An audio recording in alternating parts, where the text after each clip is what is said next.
बात कब समझेंगे मंत्री जी? विद्यार्थी कह रहे हैं 2019 के चुनाव के पहले नौकरियां ही नौकरियां, भर्ती ही भर्ती। हमारे सामने डेटा है 2016 से 2019 तक की भर्तियां। उन भर्तियों का क्या हाल हुआ? नए सिरे से आपको दखल देना पड़ा।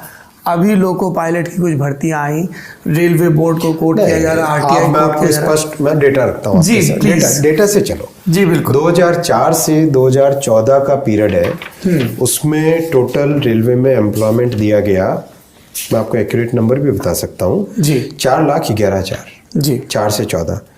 2014 से 2023 अप टू दिसंबर, अभी 24 की अगर गिनती न करो, अप टू दिसंबर 4,98,000, 5 लाख करीब करीब 4,98,000 जी, 4,11,498।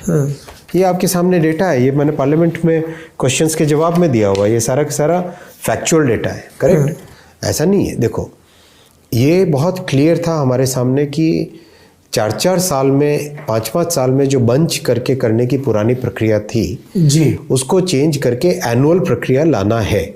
ये हमने 22 में स्पष्ट तौर पे कमिटमेंट है, सरकार कमिटमेंट दिया था हमने। हाँ। सरकार ने कमिटमेंट क्लियर दिया था, उसके ऊपर काम चालू किया। एक मतलब आपको हर साल करना है, तो उसमें किस तरह से सारी सर्विसेज जो रेलवे की रिक्रूटमेंट ली जाती है उसको किस तरह से आप मेथोडिकली काम को स्केड्यूल करो।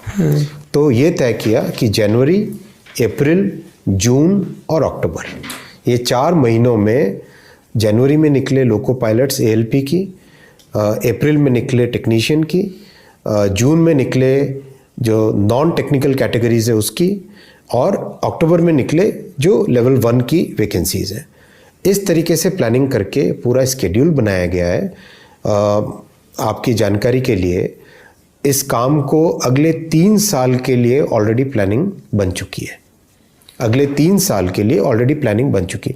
देखो कितना बड़ा लॉस होता था स्टूडेंट्स को कि अगर 4 साल बाद में वैकेंसी आ रही है तो कई बच्चों की ओवर एज हो रहे थे, टाइम बार हो रहे थे।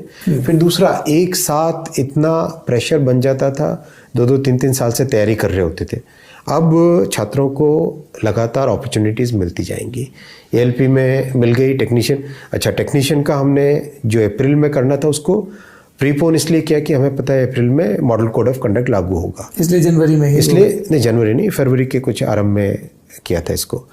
तो जनवरी वाली जनवरी में, हाँ, नोटिफिकेशन, अप्रैल वाली को प्री ले आए जी, और जून वाली जून में आएगी। ऑलरेडी जून और अक्टूबर की ऑलरेडी उसकी तैयारी हो गई है। So now there will be a regular, एक रेगुलर टाइम टेबल रहेगा, एनुअल टाइम टेबल रहेगा, रिक्रूटमेंट रहेगा। दूसरा, इसका देखो असर देखो, एक साथ जब बंच में लेते हैं तो ट्रेनिंग सफ़र करती है, आपके ट्रेनिंग इंस्टीट्यूशंस की कैपेसिटी है, फिर जल्दी जल्दी लेना होता है, जल्दी जल्दी ट्रेनिंग देनी होती है। अब रेगुलर आएंगे हर साल तो आपकी ट्रेनिंग बहुत बेटर होगी। अब देखो, ट्रेनिंग पे हमें सिग्निफिकेंट फोकस देना है, सिग्निफिकेंट फोकस ट्रेनिंग पे देना है। मॉडर्नाइजेशन भी बहुत हो रहा है, क्योंकि बहुत हो गया। डीजल लोको को आप ठोक पीट के ठीक कर सकते थे, इलेक्ट्रिकल लोको में आपको उसका डेटा से डायग्नोसिस करके उसको ठीक करना पड़ता है। It's like computer on wheels, बहुत चेंज